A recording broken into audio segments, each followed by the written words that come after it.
let's say that you're just doing really solid, let's say household strategy, which is more like planning. So you just do your 2 or 3% every year. That can be fine in many scenarios, but then you're not getting your like NVIDIA at 230% within a year. So there is no doubt that if we take that example, Hansen, that is the founder and CEO of NVIDIA, he has made loads of intuitive bets because he's been so much in front of everybody else in a very, very capital intensive business. Hello, everyone. Welcome back to my podcast, The Intuitive Leader. And with me today, I have Jens Ulrich Hansen. Jens is a future strategist, an entrepreneur, investor, facilitator, coach, and public speaker, and works very much with the future readiness and organizational agility of companies, as well as personal growth for leaders.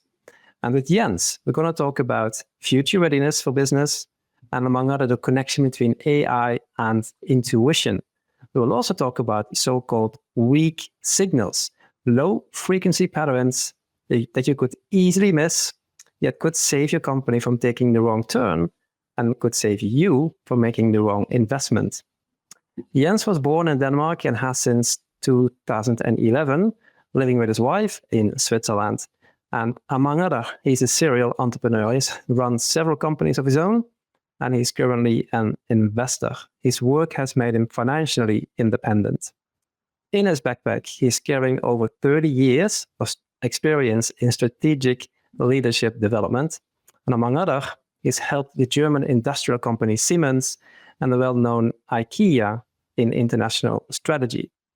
Jens holds an engineering degree with a master's in systems theory and an MBA in international business. Presently, he's helping the London-based Futures and Foresight company called Shaping Tomorrow with clients across the world on strategy.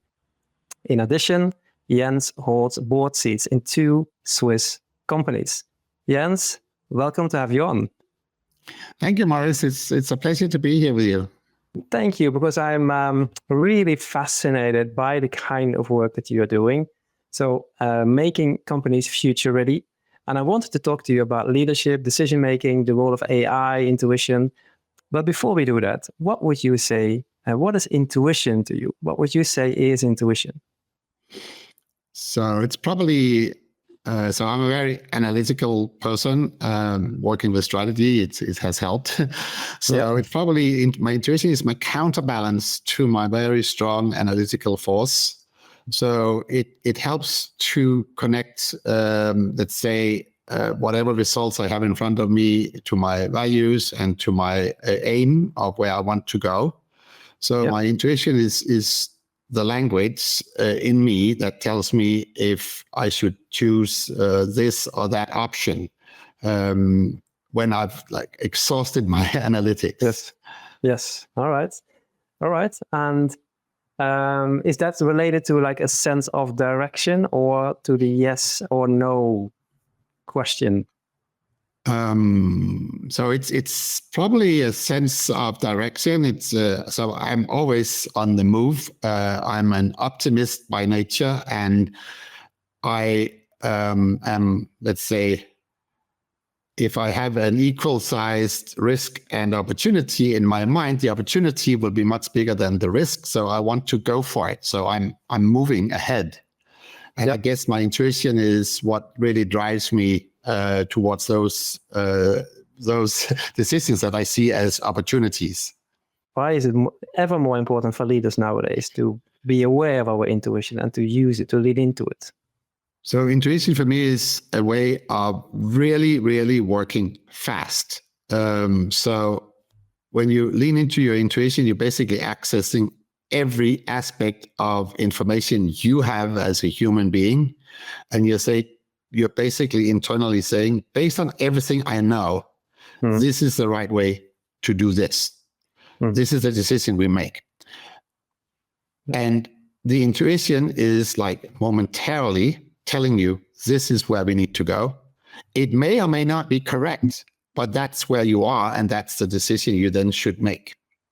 So you save time, and that is really, really important to lean into saving time and doing the best you can to make the right decision. Yep. All right. Okay. And AI, in an earlier call we had, you called AI the fourth industrial revolution. And everybody by now knows somewhat what AI is. But just to get the definition out of the way, what is AI? What are we talking about? So when I referred to that earlier, it's for me we've been talking about the fourth industrial revolution for a long time, and now really this is it. This is what makes the fourth industrial revolution something like a revolution, and it really is. So I see let's say in my work, I see AI as an incredible boost to my productivity. Now, I just said that I'm an analytical thinker. I can basically now let AI do the analytics, and I can spend my time evaluating the choices rather than building the choices. And it's 90% of some of my work that's just done, and now I can then do the real decision making, and that's like what we just said, much more leaning into my intuition and a very different type of high level analysis, putting these different results of analysis into context. So first and foremost, it's a boost to productivity, and on another note, it's a lot of fun. It's a lot of fun. Yeah, that as well. Yeah. I mean, you have studied systems and how was it called now again? System theory. Yeah. System theory. So yeah, you are obviously into that matter. Basically, or if I just would summarize that with my own words, the AI is this gigantic data processing machine that will give you the data, that will do the number crunching, and give you the set of data points that you can build your strategy on, and basically even makes your strategy. But then it is your intuition that tells you, well, maybe a sense of direction, or what to do with it, or how to execute it, or what the choices that need to be made based on those data points. Am I getting so? Yeah, you said something important there that I didn't mention. So let's say it is strategy. It's what do we do with, how do we implement it? How do we bring it to life? Yeah. We can't apply AI for that yet.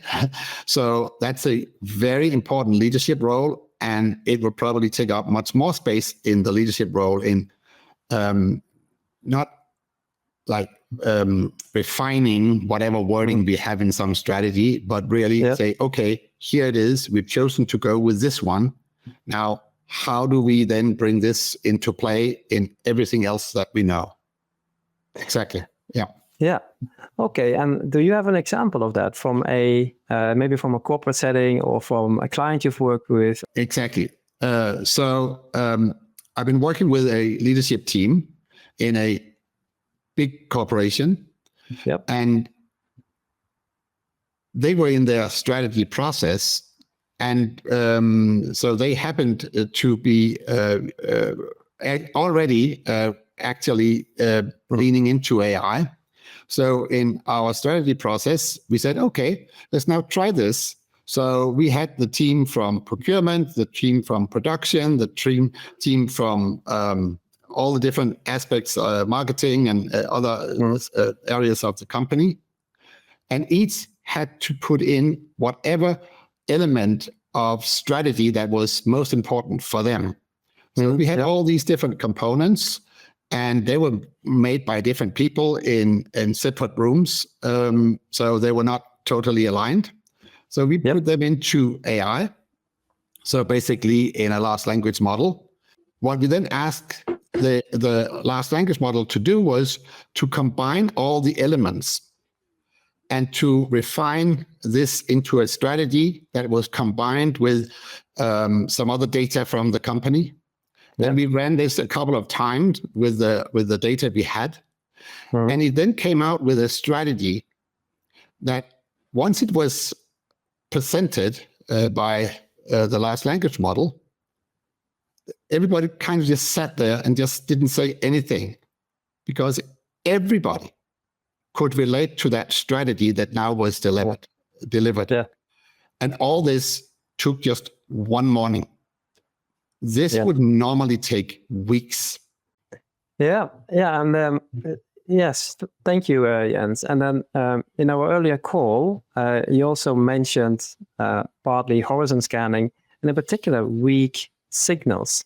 And it took me a while to understand weak signals. What do you mean? Oh, yeah, the opposite of strong, like weak signals. Mm-hmm. Yeah. But it's terminology, right? It means something. It stands for something in the official forecasting business. So, would you walk us through what are weak signals, and why is it so important, in particular for decision makers in these days?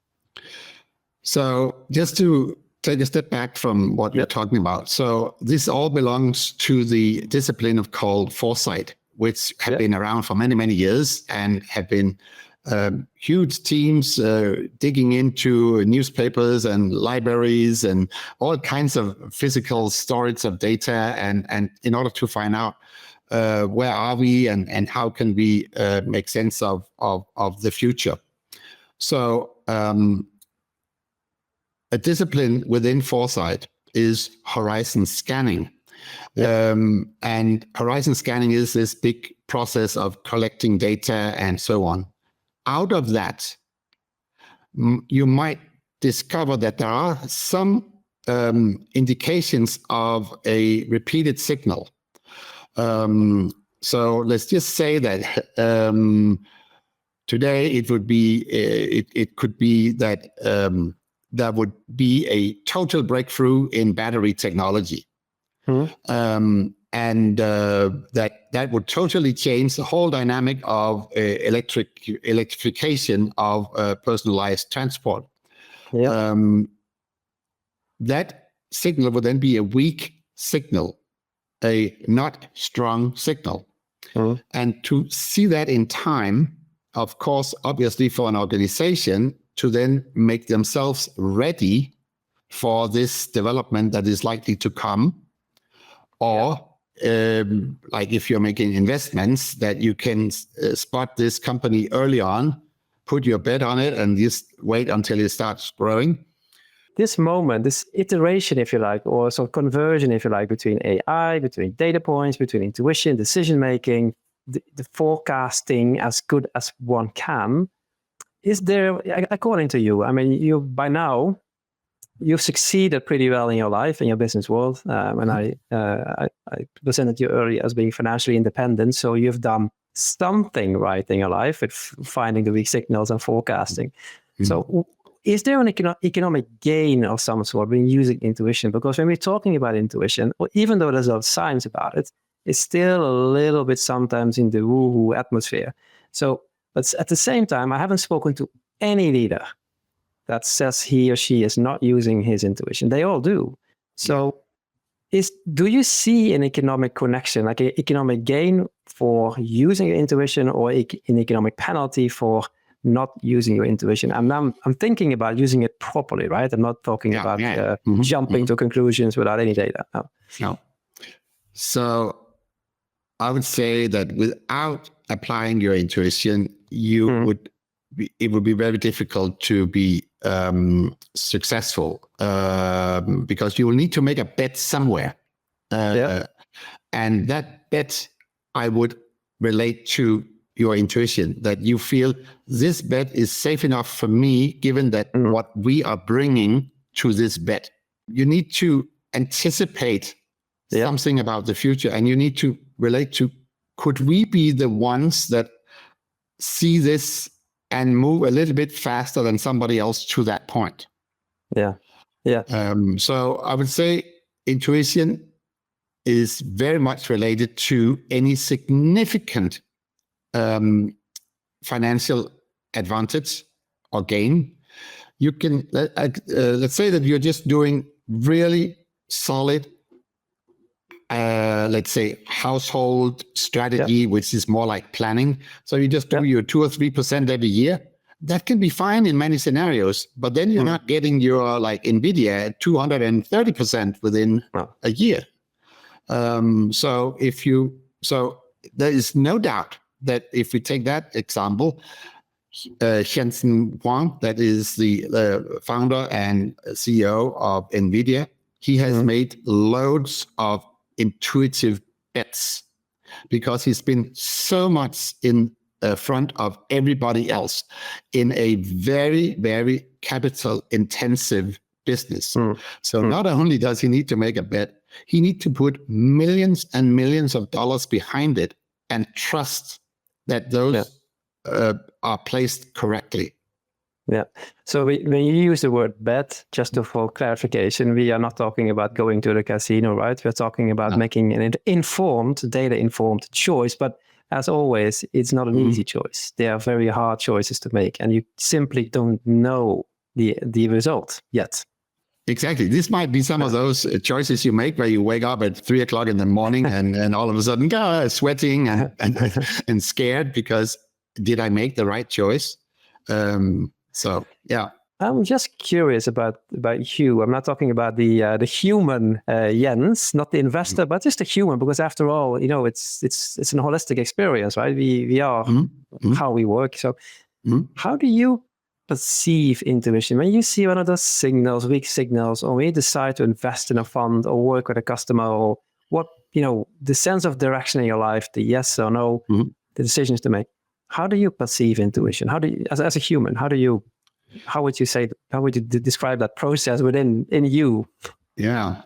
So I'm a decision maker that what use very literally to say, I need to sleep on it. And I literally do that. So there's certain decisions that I will have all the data in front of me one day, but I will not make the decision before one or several days later. So for me, it goes with this theory of head or mind, heart, guts. Yeah. So it needs to come from my head into my heart and down to my guts. And once it sits correctly there, then I am in no doubt. Then I say, it's this one, and I want to pay this much for it. Understood. And once I reach that state, it's very solid in me. So it is a physical feeling. So it's also let's say the cognitive versus the emotional part of me, where I'm very cognitive. I'm very much in my head. But for these major decisions, they need to sit well. And unless they do, I don't make a decision. And how does it feel if it doesn't sit well? So then I basically know very well that, so let's say that I want to make a decision, but my heart and guts are telling me, no, you don't go there. You want this, but this is not what you should do. Yeah. I'm very conflicted. And so that may turn up in very different ways, that I'm moody, or that I'm not hungry, or it gets really physical.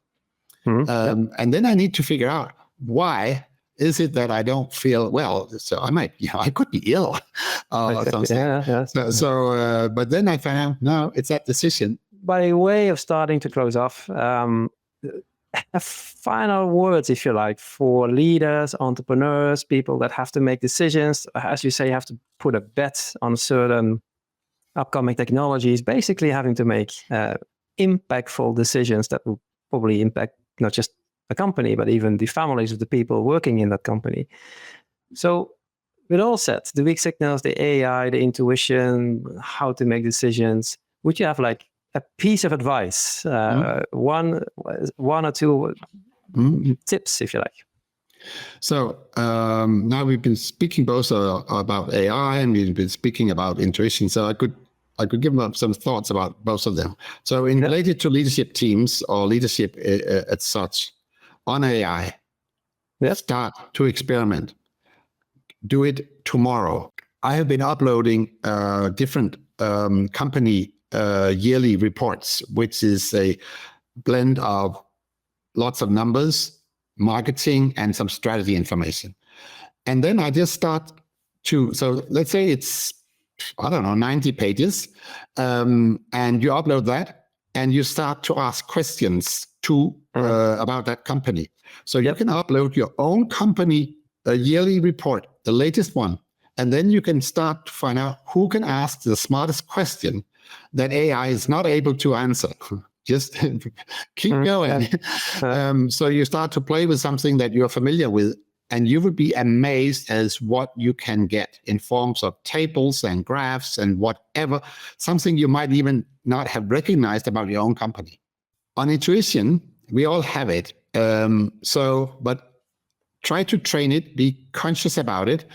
Maybe buy a book about it, or for let's say your summer vacation or autumn vacation, and try to understand what it is, because the analytics will be done for you.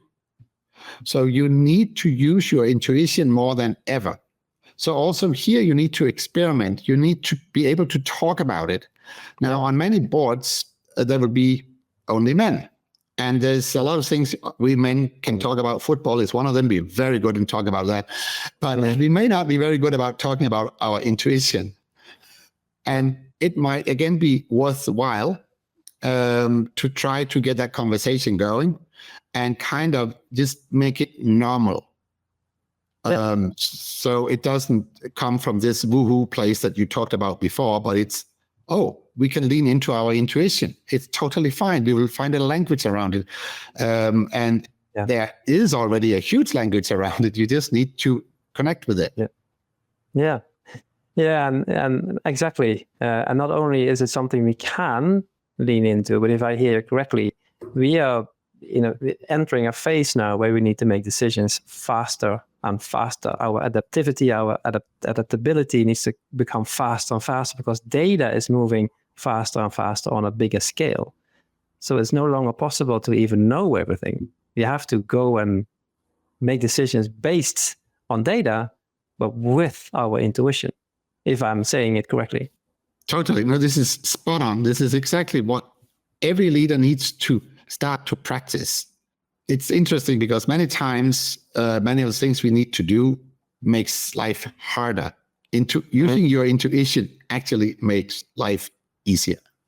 Wow. On that note, Jens, fantastic. It makes life easier. I'm going to close off now. So big thank you for being on my show. Oh, it's been very interesting, this conversation. I've learned quite a bit. Yeah, me too. And I'm sure we're going to continue this one way or the other, even offline. So if people would want to get into contact with you, and all the details are here in this episode anyway, but where can people find you? So the easiest way to find me today is just on LinkedIn. You can just in any browser, you can type Jens Hansen, Switzerland, and then I will be probably the first to show up as a link to my LinkedIn and my company, Future Associates. So that would be the easiest way to remember it. For everybody that has joined, I hope you enjoyed it.